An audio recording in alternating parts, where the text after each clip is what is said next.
Hello, Internet friends. It's been a while since we've talked, and we have a lot of catching up to do, but we'll get to that eventually. For now, I want to share some thoughts and some ideas that I've been having, trying to improve your quality of life, improve the way that you look at things, mostly inspired by a TED Talk video that I saw by Julian about empowerment through your voice and speaking. I'll link that down in the description. I'm going to be borrowing pretty heavily from some of the ideas he talks about, and so I just want to make sure that that credit is given where it is due. And I've tied a lot of those thoughts into some things that I've talked about before in the past, namely that your ability to do something doesn't define your value as a person. And recently I've been seeing a lot of interactions on social media. It's just become kind of the way that people do things now, and also in person with personal interactions face-to-face, where you are existing with another human being, and the way that you treat them, the way that you approach conversation, and the way that you are expressing yourself to them.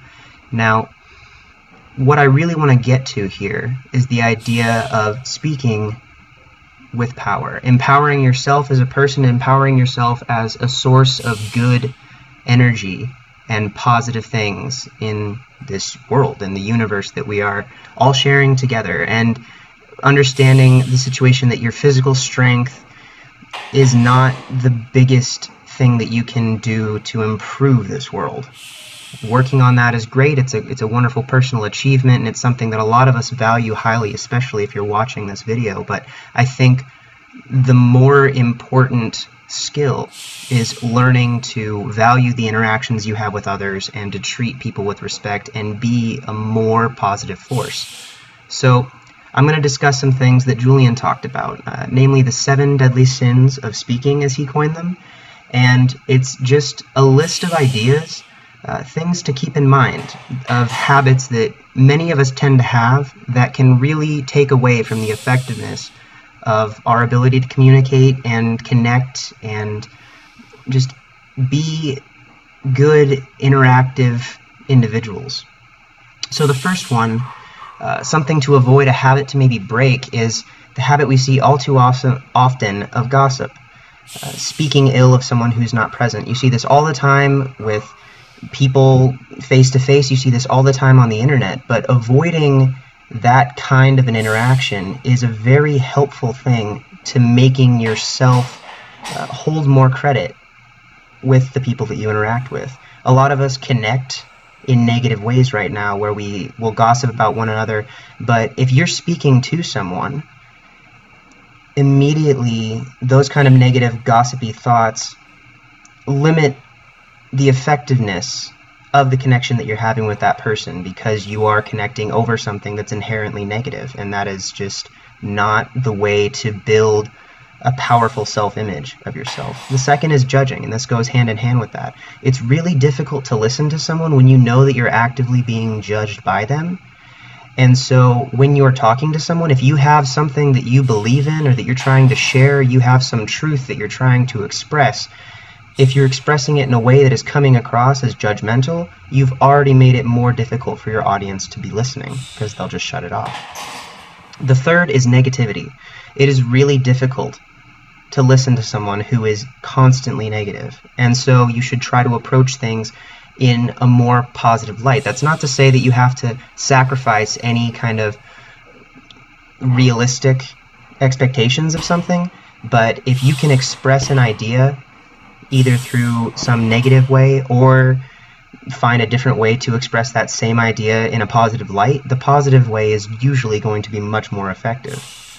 Number 4 is complaining, and it's the national art of many, many people, where, like I mentioned before, we tend to connect with each other through negative things. It's a lot easier for you to default to complaining about something. If someone else dislikes it, you both start complaining with each other, and you connect over that negative experience, where usually a positive experience, finding something that you can speak highly about or enjoy and encourage those positive energies to be out there, that is going to be a more solid connection than just having a complaint or a roast buddy.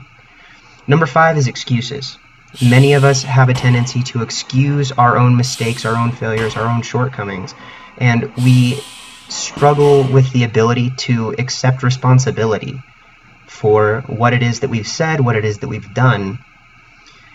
And usually we see that as a negative experience. We see that we use excuses to allow ourselves to cope with the understanding that we've done something wrong, or if we put that on someone else. But the danger in that is that you don't allow yourself the opportunity to grow from an experience if you don't accept responsibility from it. If it is, in fact, someone else's fault that you're in a situation that you're in, you have just given up your power and your ability to do something about it to improve your situation for the next time. Because if it's on someone else, there's really nothing that you're able to do to change the situation.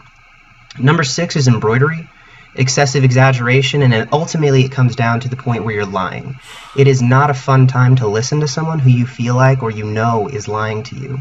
We have this innate ability to kind of get that sense from someone and usually to shut them out almost immediately. And so you're speaking and the ideas that you're expressing, if you're coming from a place where it's so exaggerated, it can't possibly be true, you're turning off a large quantity of the people that will hear you and will believe you and will be able to connect with you because there's lies going on. Number 7 is dogmatism, which is essentially the confusion of facts with opinions. And a lot of people on the internet are really struggle with this one especially, where you start to believe the fact that just because you have an opinion, it means that it is absolutely valid to put it in any situation. And there is a difference between having something that you feel to be true and you believe to be true and actually experiencing truth. Not all opinions are valid. Not all facts are obvious. Not all the truth in the world is going to be just upfront to you. And usually you have to listen to the other person's side to understand what they're saying, but it doesn't necessarily mean that if you are agreeing with them or you're disagreeing with them, that one of you is absolutely right and the other person is absolutely wrong. It also doesn't mean that there aren't things that happen to be true. And we'll get into that a little bit in a different way that might help to understand it here soon. So those are 7 different things to potentially avoid. But like I said, we're approaching this from a positive standpoint, or we're trying to anyway. So I want to encourage some things here that maybe instead of saying don't do this, don't do this, don't do this, how about try more of this instead? And the speaker, Julian, discussed the acronym of HAIL, not the little ice ball rocks that fall out of the sky and hit you on the head potentially, but hail, or to greet or acclaim enthusiastically. And so H, you know, these are, if the last 7 things were things to try to avoid in your interactions with people, whether online or in person, these are things to encourage or try to set as the standard for the way that you express yourself and your ideas. H is for honesty, and that is to be true in what you say to the best of your ability. Don't say things that are inherently wrong that you know to be dishonest. A is for authenticity, and that's to stand within your own truth, to be real about it, to actually stand behind the things that you believe to be true as honesty and not deceive people and not intentionally say the wrong things. I is for integrity, and that's to do what you say. That's if you say something, you're going to do your absolute best to follow through with it. It doesn't mean you're going to be able to all the time, but to approach it with the understanding and with the intention of trying to be a person who keeps their word. And then L is love. And I don't mean love as in a romantic thought or something where it has to do with that kind of a thing, but I mean love as in truly wishing a person well. And you will find that this is one of the most powerful things whenever you're interacting with another person. If you try to approach your interaction with them from a place of love, where you honestly and genuinely want them to have the best whatever it is from that interaction, you find it incredibly difficult to be judgmental about them, and you will find that most of the time your interactions end up being more positive and they will be way more receptive to whatever it is that you're trying to share with them. And so these are the things that I have been thinking about a lot recently, especially with some of the things that I've seen on social media. I generally try to avoid the negativity, but it does happen, and I think that it's important to approach it as something that can be worked on through yourself, and to be that positive source of energy in the world, to be that positive source of something. Fight against the negativity, do the best that you can to share with people a better understanding of how to approach what it is you're trying to talk about. Because if you honestly believe something to be the truth, you owe it to that thing, you owe it to that belief, you owe it to that truth to be as effective as possible in your expression of that message. So I do want to say thank you guys for listening. Thank you so much for being patient if you're still around. This last month has been really difficult for me. I've struggled a lot with some illness, with some different things, and I'm going to do my absolute best to get back on track with sharing my thoughts with you guys, because it means a lot to me that you're here to listen, and this is my opportunity to share messages that I believe in with the world. And I'm going to do my best to approach it with a more positive outlook, and to take the situations that I am less comfortable with in my own life and to learn from them and to try to help other people deal with their stuff as well. So thank you all very much for listening. I hope you've enjoyed this, and I hope to talk to you very soon. Have a wonderful day. Bye.